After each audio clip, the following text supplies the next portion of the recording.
제가 가진 성경으로 구약 1315면쯤에 있는 스가랴 4장, 오늘은 1절부터 7절 말씀까지 한 번 더 묵상하도록 그렇게 하시죠. 네, 이 계시의 말씀을 한 절씩 나눠서 교독하시고 마지막 절 합독하실 때 살아계신 하나님의 음성을 들을 수 있기를 원합니다. 제가 1절을 받들어 읽겠습니다. 내게 말하던 천사가 다시 와서 나를 깨우니 마치 자는 사람이 잠에서 깨어난 것 같더라.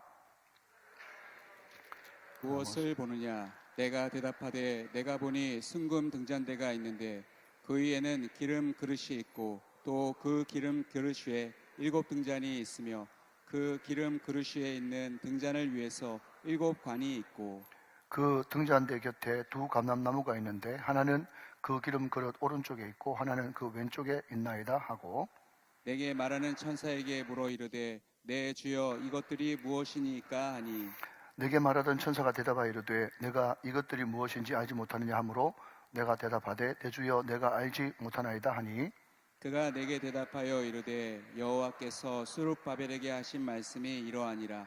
만군의 여호와께서 말씀하시되 이는 힘으로 되지 아니하며 능력으로 되지 아니하고 오직 나의 영으로 되느니라. 7절 다 같이요. 큰 산아 내가 무엇이냐? 내가 스룹바벨 앞에서 평지가 되리라. 그가 머릿돌을 내놓을 때에 무리가 외치기를 은총 은총이 그에게 있을지어다 하리라 하셨고. 제가 얼마 전에 어떤 글을 읽어보니까 그 글의 제목이 뭔가 하면 노벨상을 받은 사람들의 특징, 이런 주제로 글을 썼어요.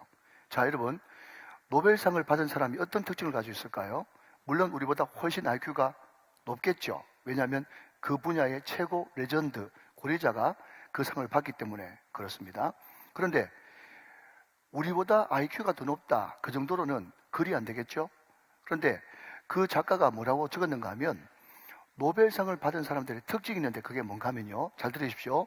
우리 유년부 초등부 친구들 오늘 피자를 먹게 될 텐데, 자, 어깨 펴고, 가슴 펴고, 네, 벌떡 일어났어요. 감사합니다.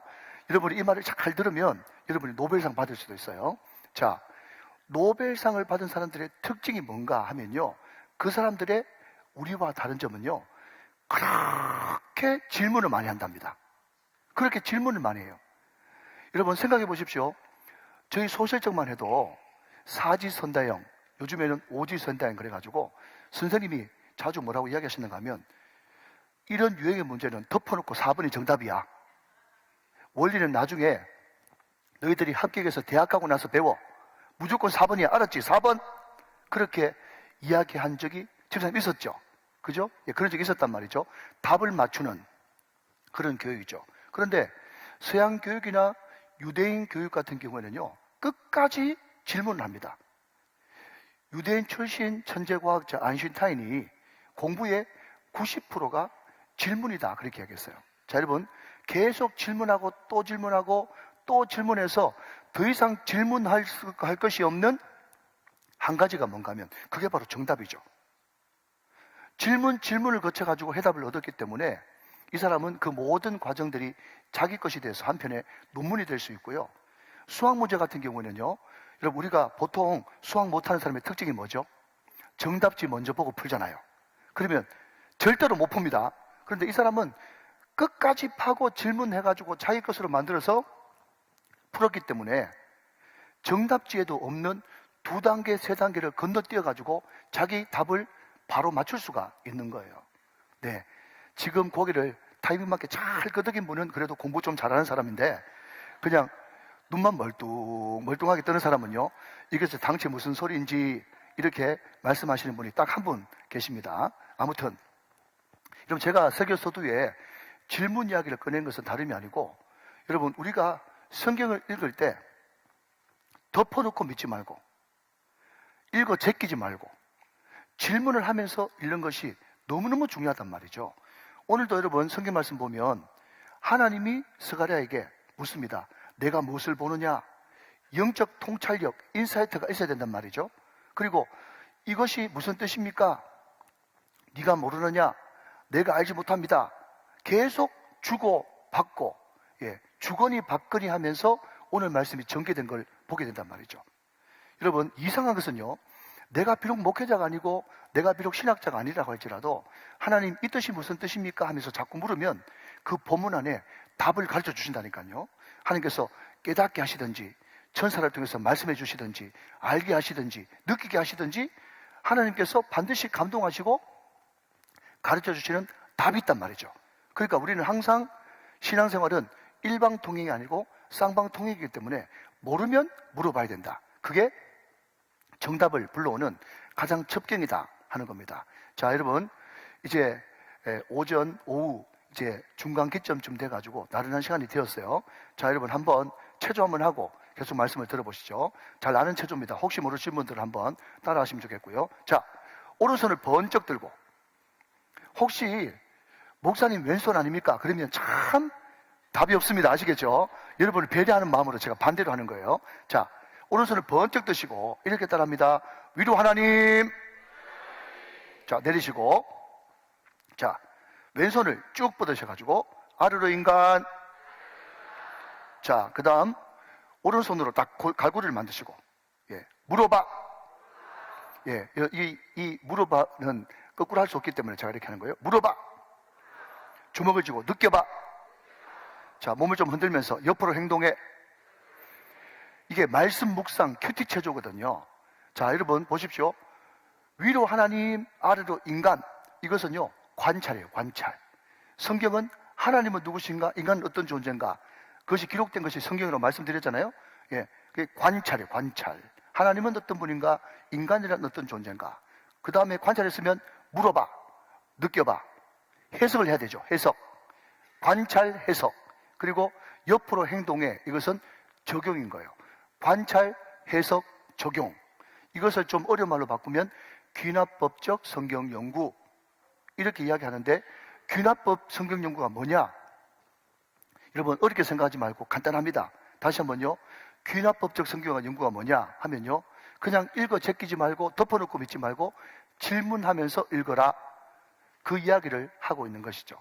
사랑하는 여러분, 질문을 자꾸 해서 하나님께 답을 들을 수 있는 저와 여러분 다 되시기를 주님의 이름으로 축원합니다.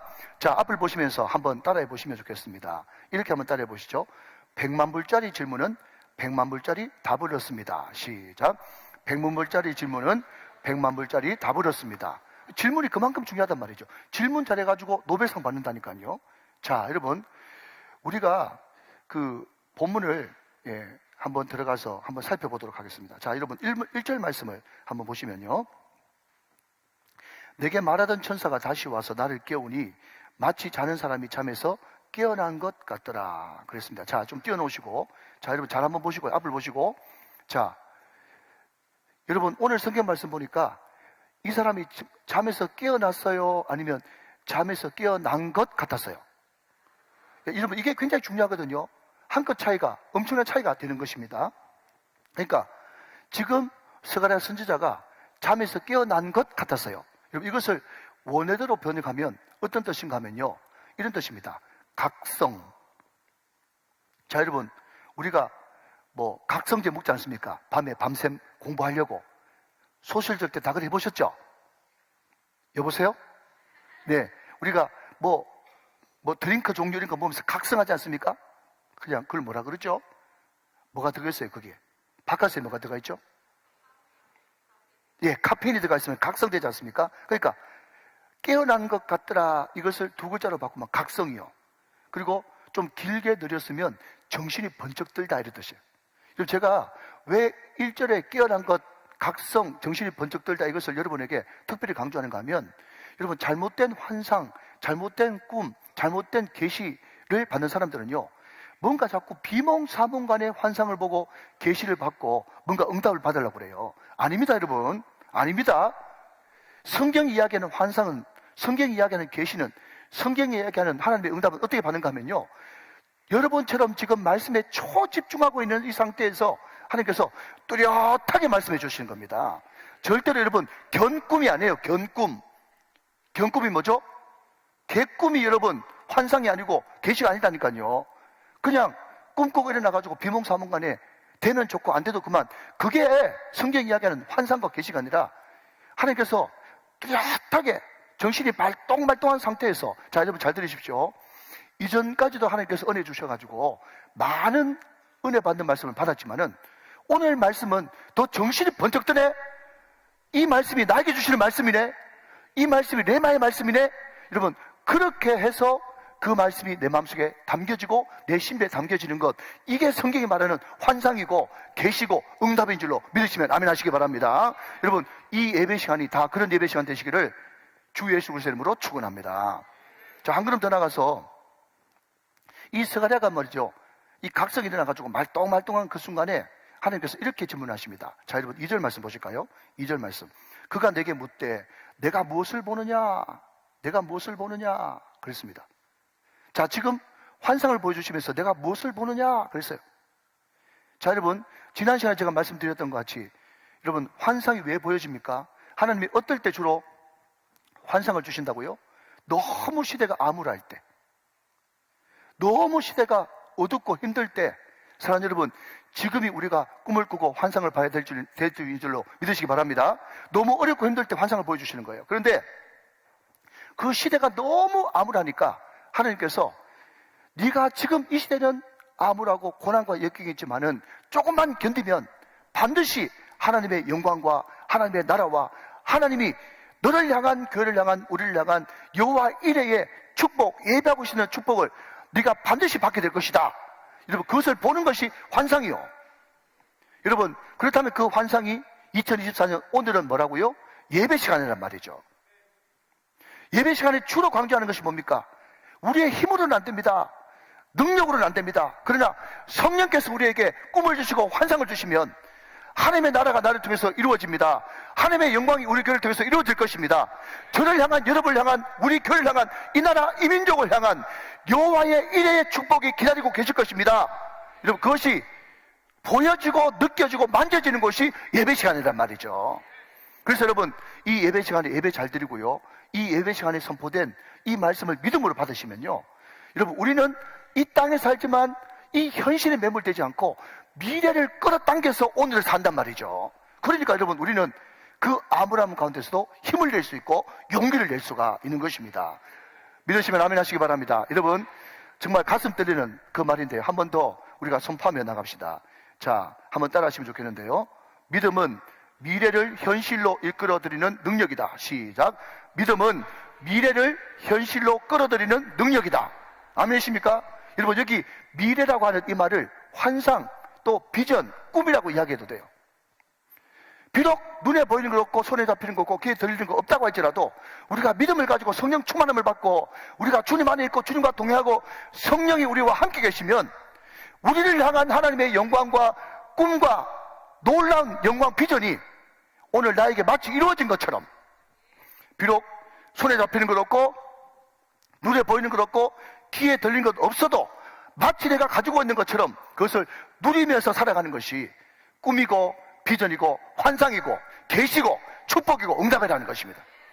오늘 예배 시간을 통해서 이런 미래를 현실로 끌어들이는 능력이 여러분 가운데 임하게 되시기를 주 예수 그리스도의 이름으로 축원합니다. 여러분, 지난 시간에 이야기했던 것처럼 너무너무 현실이 어려워요. 지금 이스라엘 백성들한테는요, 3중고 4중고가 기다리고 있습니다. 여러분 보십시오. 페르시아의 고레스 왕에 의해 가지고 너희들은 고향으로 돌아가도 더 좋다라는 고레스 칙령을 받았어요. 그런데 막상 돌아보니까 성전 지을 나무 토막이 하나 있습니까? 번듯한 돌이 하나 있습니까? 끊임없이 사마리아 사람들은 방해하죠. 또 그 뒤에 이어서 왕이 된 아닥사스다 왕도 오해하죠. 돈도 없죠. 의욕도 없죠. 그러다 보니까 20년 동안 완전히 성전 재건이 중단된 상태입니다. 여러분, 그런 이야기 들어보셨죠? 엔진 불 붙었을 때 떠야지 엔진 불 꺼지면 다시 붙이는 게 더 어렵다, 이런 말 들어보셨습니까? 사랑하는 여러분, 아멘 좀 하시기 바랍니다. 우리 교회의 엔진에 불이 붙었습니다. 지난 시간에 여러분 낙도성교회 박원희 목사님 오셔가지고 하시는 말씀이 뭔가 하면, 자기가 이 교회 저 교회 이름 되지 않습니다. 그분들한테 죄송하니까 이 교회 저 교회 큰 교회 많이 다녀봤는데 우리 교회에서 드리는 에너지가 엄청나게 파워풀하더라는 거예요. 예배의 에너지가 파워풀해요. 그래서 지금 에너지가 지금 밑에서 불불 좀 끓고 있는데 이 에너지를 어떻게 하나님께서 폭발시킬지 자기는 모르겠다는 거예요. 사랑하는 여러분, 아무튼 밑도 끝도 없어도 우리 교회 지금 에너지 불이 붙었습니다. 이때 떠야 될 줄로 믿으시기 바랍니다. 그런데 불 붙었을 때 떠야 되는데 엔진 식어버리면요, 새로 시작하는 것보다 더 힘든다는 거예요. 자, 여러분 보십시오. 정말 뜨거운 마음으로 고향으로 돌아왔는데 돈도 없지, 주변에 방해하지, 왕은 오해하지, 나무도 없지, 돌도 없지, 아무것도 없는 거예요. 그러니까 지금 스룹바벨이 완전 축 처져가지고 있는 그때 하나님의 천사가 스가랴를 통해서 환상을 보여주시는 거예요. 자, 어떤 환상인가요? 2절, 3절을 여러분 읽고 싶지만 그보다 그림 한 토막 보는 것이 훨씬 좋습니다. 자, 이런 그림이죠. 자, 우리가 지난 시간에 봤던 그림 아닙니까? 금등잔이 있습니다. 그 금등잔이 요한계시록에는 금촛대라고 이름을 붙였어요. 자, 금촛대가 7개 촛대가 있어요. 중앙에 하나 센터가 있고 오른쪽에 3개, 왼쪽에 3개, 총 7개입니다. 그런데 그 뒤에 감람나무가 있는데 이 감람나무를 히브리 원어로 자이트, 올리브 나무죠. 여러분 혹시 올리브 기름 드셔보셨나요? 올리브 기름 이겁니다. 네, 이게 겟세마네 동산에 있는 감람나무입니다. 사진 찍어 왔어요. 자, 다시 한번 보여주시면, 그런데 이 감람나무에서 7개 촛대로 파이프 관이 연결돼 가지고 원래는 성막 안에 있는 금등잔은 제사장이 계속 기름을 갈아 교체해 줘야 되는데 이거는 자동 시스템이 돼 가지고 계속해서 기름이 유입이 되니까 이 등잔이 꺼지지 않는 거죠. 자, 여러분 여기까지 보시고요. 자, 그러면 여러분 금등잔, 금촛대가 의미하는 바가 뭐죠? 금촛대 맞은편에 뭐가 있습니까? 떡상이 있죠. 거기에 떡이 12덩어리 있습니다.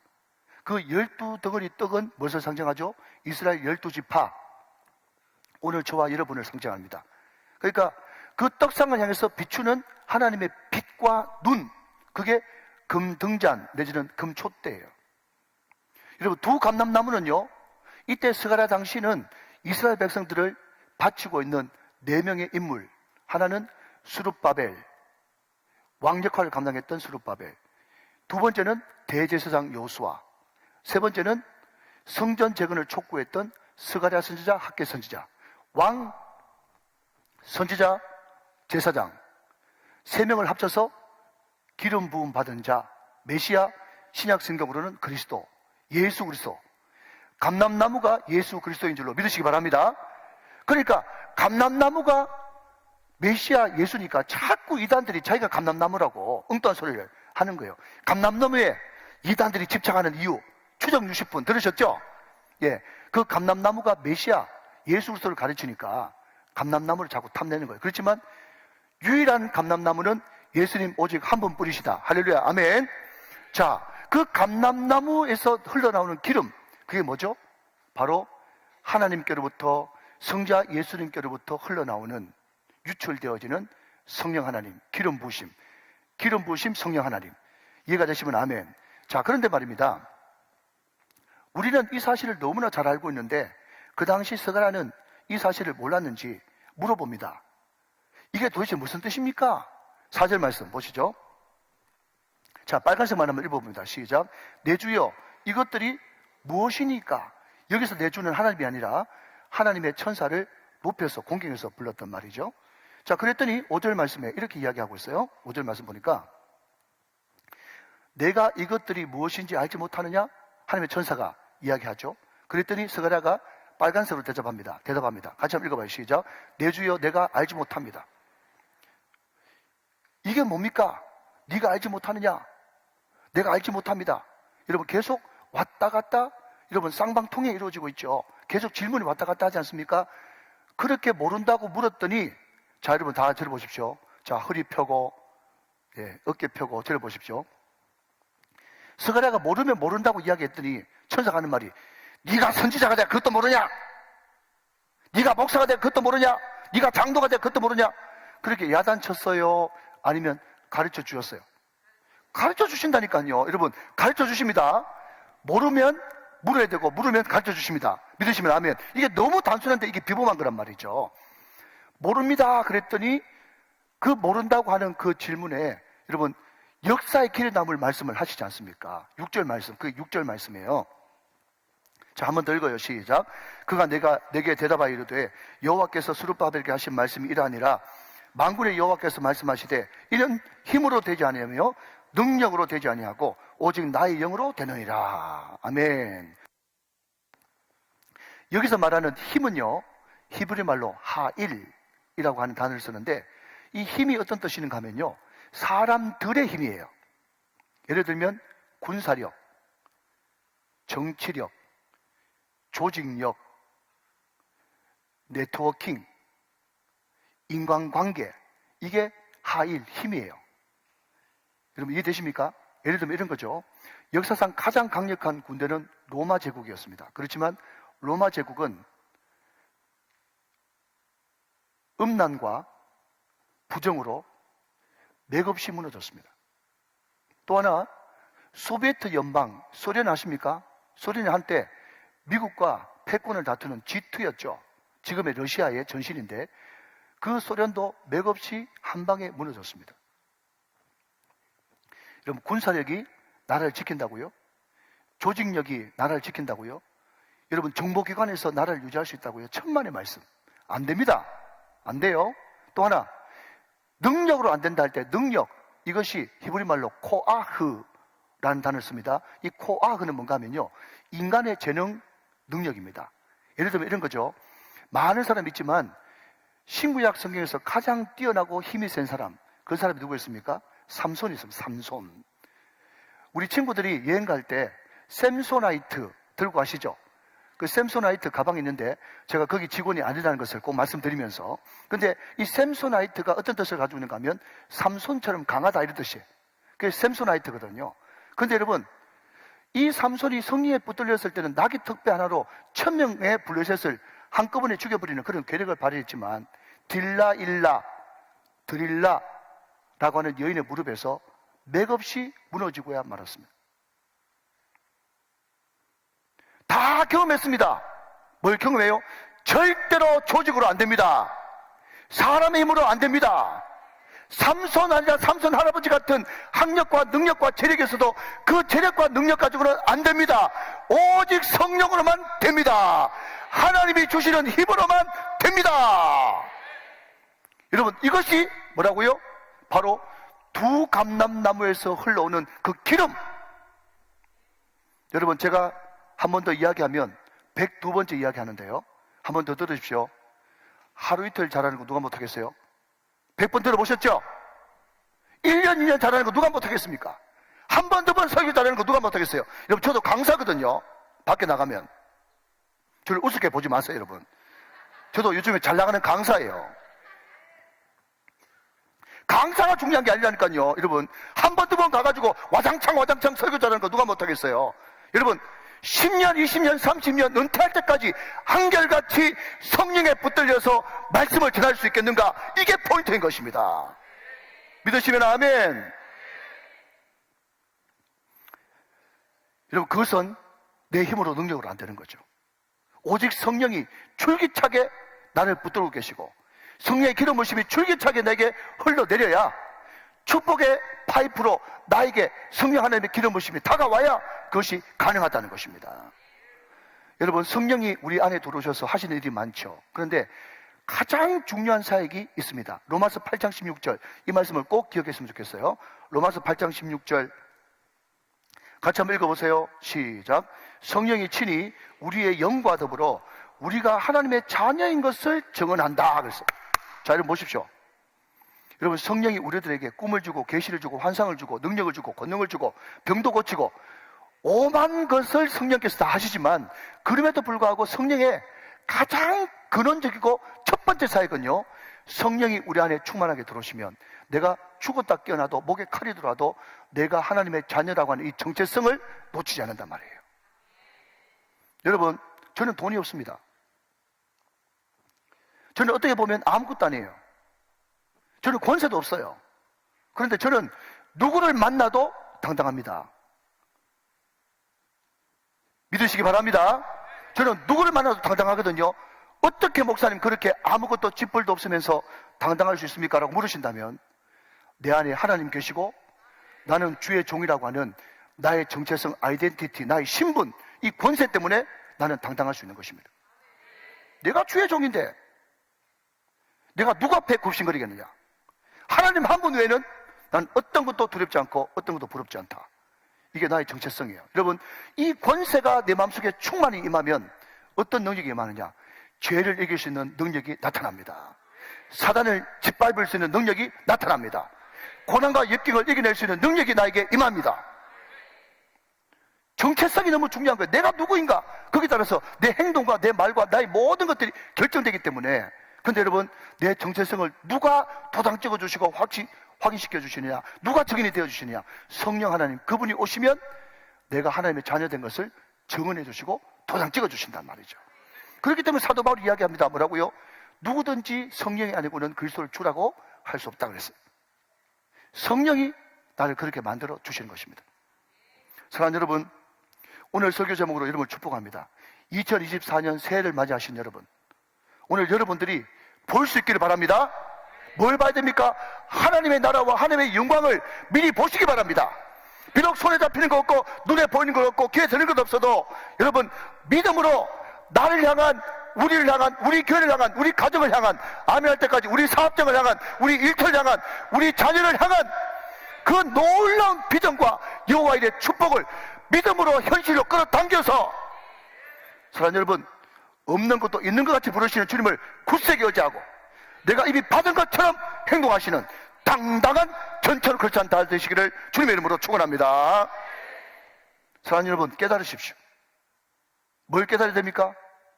이 모든 축복이 내 것이 되기 위해서는 내가 스펙을 더 쌓고 더 공부 열심히 하고 면허증, 자격증 하나 더 땄다고 되는 것이 아니고, 힘으로도 안 되고 능으로도 안 되기 때문에 하나님, 항상 나는 먼저 그의 나라와 그의 의를 구할 수 있기를 원합니다.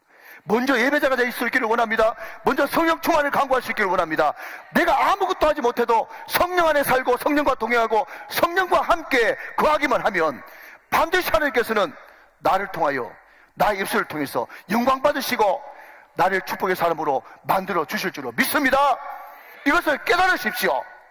참 희한한 것은요, 내가 별로 한 것도 없는데 항상 하나님께서 우선순위만 잘 정하고 내 마음속으로라도 먼저 그의 나라와 그의 일을 구해야지, 주의 일 먼저 해야지, 또 아멘 할 때까지 예배 잘 드려야 되지, 내가 눈 뜨면 333 경운동 먼저 해야 되지, 이런 생각을 가지기만 해도 축복을 주시더라는 거예요.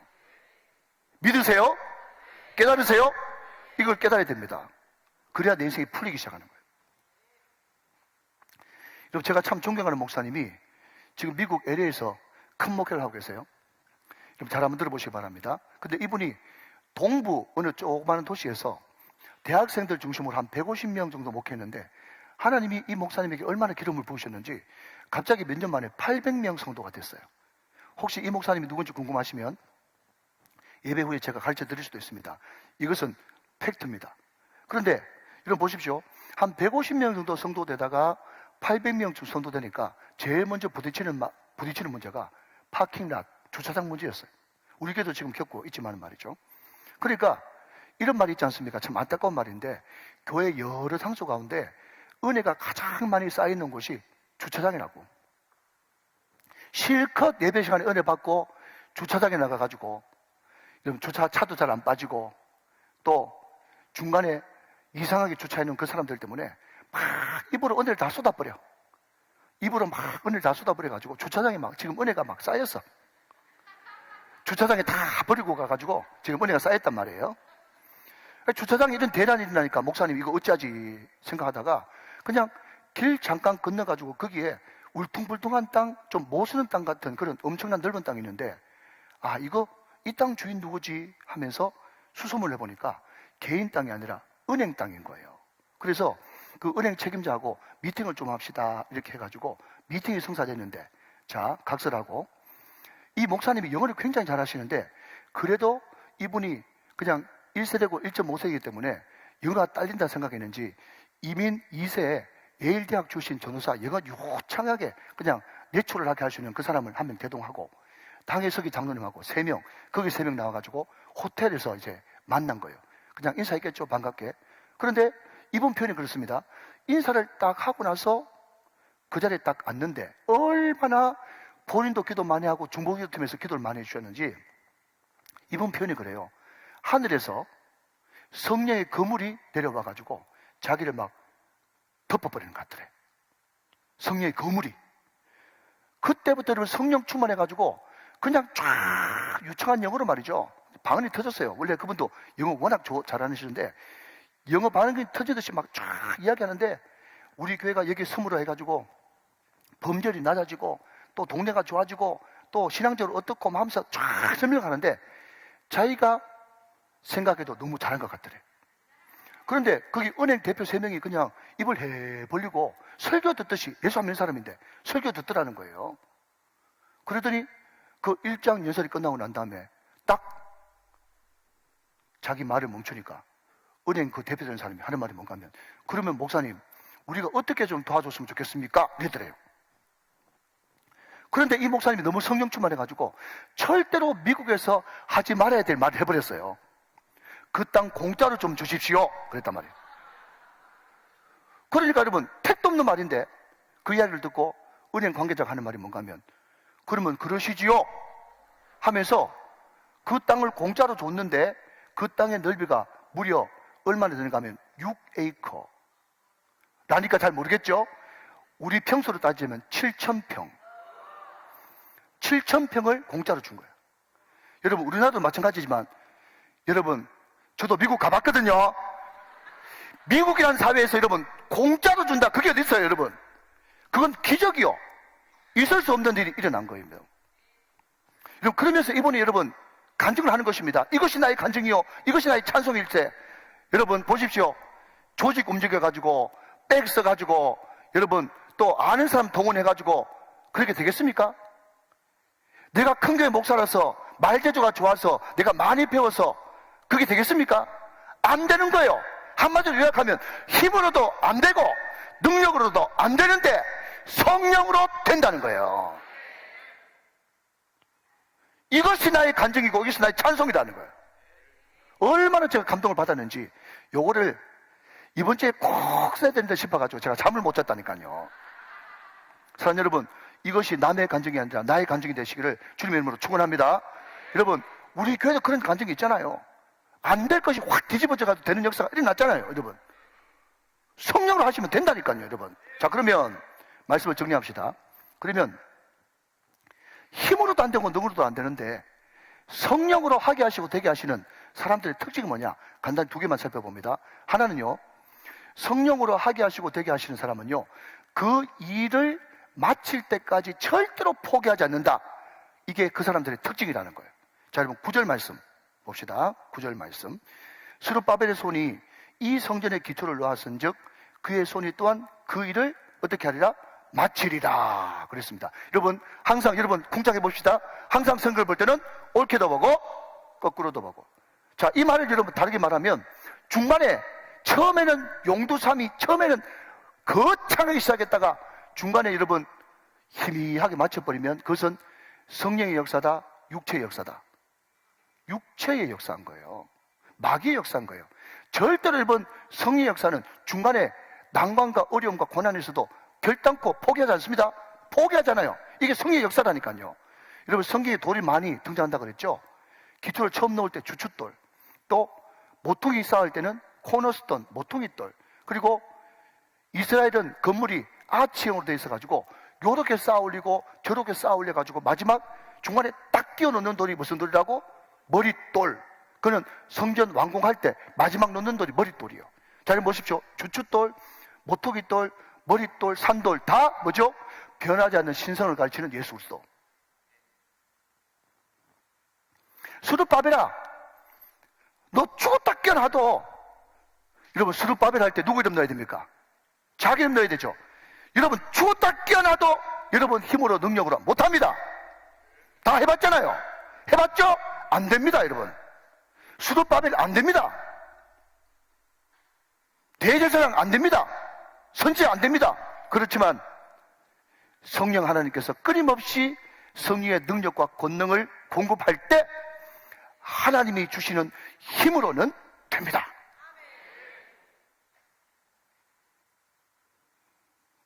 큰 꿈과 비전을 향해서 나갈 때 반드시 고난, 방해, 공작 있다 없다? 있다. 그 어려움을 만났을 때 가만히 있지 말고 성령으로 된다고 믿는 사람은 선포하는 거죠. 뭐라고요? 큰 산아, 내가 무엇이냐? 너는 스룹바벨 앞에서 무너지고 평지가 되리라. 할렐루야. 선포하고 나가라는 겁니다. 중간에 멈추지 말고, 약고 죽지 말고 끝까지 밀어붙이는 거예요. 성령의 능력으로, 예수의 이름으로 밀어붙이는 것입니다. 여러분, 스가랴만 스룹바벨만 그런 것이 아니라 빌립보서 1장 6절 말씀, 사도 바울도 이렇게 고백합니다. 너무 중요한 말씀 기록해놓고 암송하시면 좋겠는데, 자, 큰 목소리를 같이 읽어요. 시작. 너희 안에서 착한 일을 시작하신 이가 그리스도 예수의 날까지 이루실 줄을 우리는 확신하노라. 여러분, 예수님은 알파 오메가입니다. 그렇기 때문에 한번 시작하면 끝을 보시는 분이세요. 사랑하는 여러분, 포기하지 마세요. 그만두지 마세요. 멈추지 마세요. 두려워하지 마세요. 무서워하지 마세요. 반드시 성령께서 함께 하시면 이루고야 마십니다. 이 은혜가 저와 여러분 가운데 충만하시기를 주 예수 그리스도의 이름으로 축원합니다. 마지막, 성령 하나님의 힘으로 하게 하시고 되게 하시는 사람의 특징 두 번째는요, 작은 일에도 소홀하지 않는다. 굉장히 중요한 포인트입니다. 디테일의 힘. 작은 일에도 소홀하지 않는다. 10절 말씀 봅시다. 작은 일의 날이라고 멸시하는 자가 누구냐? 자, 여기까지만 봅시다. 시간이 없기 때문에. 자, 여러분 밑줄 한번 그어보시죠. 작은 일의 날, 거기에 밑줄 그어보십시오. 여러분, 이 말이 무슨 말인가 하면, 스룹바벨이 이제 돌로, 흙으로, 나무로 그냥 엉성하게 스룹바벨 성전을 지으니까 어떤 세대가 거기에 같이 섞여 있었는가 하면 솔로몬 성전을 본 이전 세대가 있었거든요. 여러분, 학계라고 하는 성경 말씀 보면 이전의 영광, 나중의 영광 이런 말이 있어요. 그러니까 솔로몬 성전의 영광을 본 사람이 있었는데 그거 보니까 너무 초라하고 기가 막히거든요. 그랬더니 그 영감님들이 와가지고 하는 말이 뭔가 하면, 에게게 겨우 성전이 이래? 시시하네? 아무것도 아니네? 너무 적네? 보잘것없네? 하찮네? 이렇게 생각한다는 거예요. 지금 작은 일의 날이라고 하는 말은, 멸시라고 하는 단어는 뭔가 하면요, 솔로몬의 영광을 본 사람이 스룹바벨 성전 보고 그 아무것도 아니네, 하찮네, 겨우 그거 하려고 하면서 조롱하고 무시하고 우습게 보는 그것을 가리키는 말입니다. 이해가 되시면 아멘.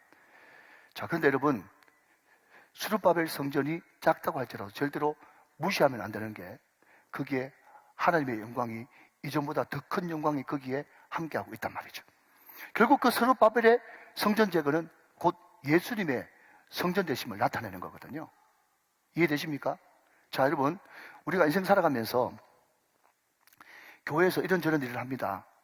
특별히 여러분, 독한 남자, 독한 여자와 관련해서 교회에서 올해는 333 경건운동을 공동체 성경 읽기로 합니다. 매일마다 음원 파일 보내드릴 테니까 그걸 들으시고 목자들한테 읽음 내지는 너무 귀찮으면 그렇게만 보내주십시오 했더니요, 지금 사업 잘 되고 잘 나가는 분은요, 내가 지금 그거 하고 앉아있을 때야, 내가 얼마나 바쁜데, 내가 성경 읽고 기도하는 시간에 내가 사업하러 뛰어나가면 내가 한 시간에 돈을 몇백만 원, 몇천만 원 벌 수 있는 사람이야. 이런 분이 혹시 안 계시겠지만 계실지 모르겠어요. 그런데 여러분, 그런 생각하시면 큰일 납니다. 하나님은 대가세요. 대가가 뭐냐고 물으신다면, 진짜 대가는 사소하고 작고 세심한 것까지 다 볼 줄 아는 분이 대가세요. 그분은 대가십니다. 여러분이 교만에 빠져가지고 그거 안 해도 얼마든지 살 수 있다 그런 생각 가지면요, 그 사업 지금 하는 거 잘 안 될 거예요. 제가 분명히 말씀드립니다. 그렇지만 잘 되고 있음에도 불구하고 겸손하게, 아이고 교회에서 성경 읽으라고 하는구나, 아무리 바빠도 성경부터 먼저 읽어야지 하면서 네, 목자님 보내주셔서 감사합니다, 그 말 한 번 더 얹으면 얼마나 이쁘겠어. 아멘 좀 하시기 바랍니다. 네, 아시겠죠? 네, 아시겠죠? 자, 여러분, 중국에 왕중추라고 하는 사람이 책을 한 권 썼어요. 디테일의 힘이라고 하는 책입니다. 이 책 꼭 한번 읽어보시기를 제가 추천드립니다. 근데 이분이 이 책 서문에서 이런 엉뚱한 산수 하나를 문제를 냅니다. 여러분 한번 맞춰보시죠. 자, 우리 유년부, 초등부 다 산수 잘하니까 한번 맞춰봐요. 자, 100 빼기 1은 얼마일까요? 네, 99. 예, 2학년 내지 3학년. 네, 99 맞아요. 근데 여러분, 그 책에서는요, 100 빼기 1이 99가 아니라 100 빼기 1이 0이래, 0. 왜 그러냐? 그 이유를 설명하는데, 이 사람이 인류학자로서 많은 사람들 조사를 해보니까 이 역사 속에 오고 갔던 많은 사람들, 인물들, 사건, 사고들 쭉 분석을 해보니까요, 어떤 영웅이 나타나가지고 100가지를 잘해도 한 가지 무너지고 잘못하니까 모든 것이 제로, 아무것도 없더라는 거예요. 그러니까 100 빼기 1은 여기 맞죠. 그러니까 여러분, 높은 정상에 올라가는 것도 힘들지만 정상에 올라가는 것보다 더 힘든 것은 정상을 지키는 겁니다. 제가 오늘 여기 계신 분들이, 우리 사랑하는 구청장님이, 많은 리더들이 꼭 가지고 가셔야 될 방정식이에요. 100 빼기 1은 0이다. 하나 잘못하면 한 방에 날아간다. 수많은 정치인들, 수많은 연예인들, 수많은 목회자들, 수많은 리더들, 사업하시는 분들, 여러분, 한 번 잘못 때문에 완전 끝장나는 거 보셨죠? 그러면서 이 중국의 왕중추라고 하는 사람이 디테일의 힘이라는 책에서 뭐라고 얘기하는가 하면 명품 이야기를 합니다. 명품. 자, 여러분, 제 양복이 명품은 아닌데 그 명품 양복을 입어보면 단추 하나가 거기에도 엄청난 장인정신이 들어가 있어요. 단추 하나까지 깔끔하게 마무리를 잘한단 말이죠. 여러분, 여행 가보시면요, 미국 구라파 같은 선진국에 가면요, 호텔에 가면 뭐가 잘 돼 있냐? 마무리 디테일이 잘 돼 있어. 그런데 제3세계에 여행을 가보면 바깥으로는 번지르한데 실리콘으로 마감하는 거나 장판 마감하는 거 보면요, 어설프게 짝이 없습니다. 그게 디테일의 부족이에요. 여러분, 성경은요, 작은 일에 충성해야 큰 것에도 충성하고, 또 불의한 처지기의 비유는요, 남의 것에 충성해야 하나님께서 너의 것을 주겠다고 말씀해요. 자, 한번 따라합시다. 작은 것, 큰 것. 시작. 작은 것, 큰 것. 남의 것, 내 것. 시작. 남의 것, 내 것. 원리는 똑같습니다. 작은 일에 충성해야 큰 것 맡깁니다. 남의 것에 충성해야 내 것 가져올 수 있습니다. 여러분, 이게 성경의 원리예요. 말씀 마무리합니다.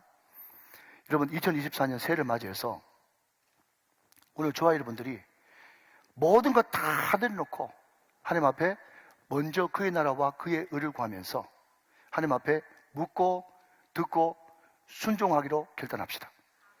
그 묻고 듣고 순종하는 것을 다른 말로 관계라고 하고, 이 관계를 다른 말로 축복의 파이프라고 저는 이야기하고 싶은데, 그 축복의 파이프 관으로부터 성령의 기름 부심이 끊임없이 우리들에게 공급되는 것입니다.